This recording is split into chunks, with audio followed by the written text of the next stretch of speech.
In this video, we're going to talk about how to see who views your Facebook profile. Firstly, guys, you need to know that there is no option to get up and know who views your Facebook profile directly through the application.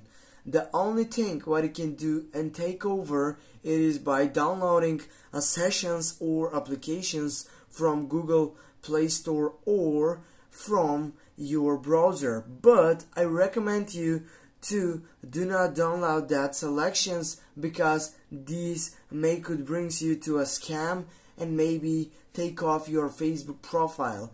This is why I recommend you to take over and simply go check over your notification bar right over here, and maybe here you can see, yeah, for example, this person added a photo, or as you can here on that last selection right over here, as you can see, you have, for example, a site which tells you that, for example, Vasco has liked your photo. Also, this means that he also views your Facebook profile.